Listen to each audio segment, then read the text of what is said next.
តោះសម្រាប់ពុកម៉ែបងប្អូនអ្នកខេត្តសៀមរាបបានត្រៀមខ្លួនរួចហើយឬនៅជាពិសេសអ្នកស្រុកប្រាសាទបាគងនឹងតែម្ដងនេះជាពិធីចាប់ត្រីប្រចាំឆ្នាំក្នុងមួយឆ្នាំគេធ្វើការចាប់ម្ដងហើយកម្មវិធីនេះឡើងគឺធ្វើនៅភូមិបង្កោងឃុំអំពើស្រុកប្រាសាទបាគងខេត្តសៀមរាបដែលប្រព្រឹត្តឡើងវេលាម៉ោង6ព្រឹកថ្ងៃទី8ខែកុម្ភៈឆ្នាំ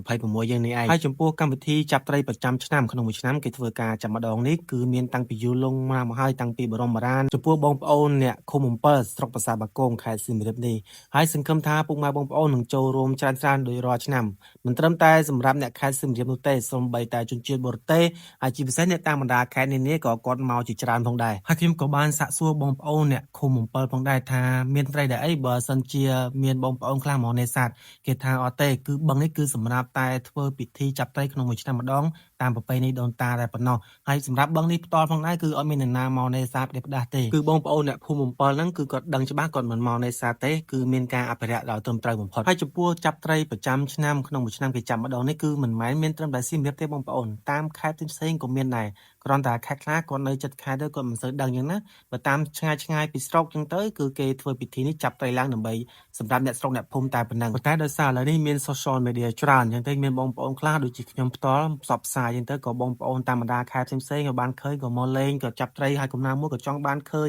សកម្មភាពចាប់ត្រីបងប្អូននឹងកន្លែងហ្នឹងថាគឺជាកម្មវិធីចាប់ត្រីរបៀបម៉េចហើយការនេសាទចាប់ត្រីរបស់គេហ្នឹងគឺរបៀបបុរាណទេគឺគេធ្វើដូចជាអង្រុតហើយសំណាញ់នឹងការដើរ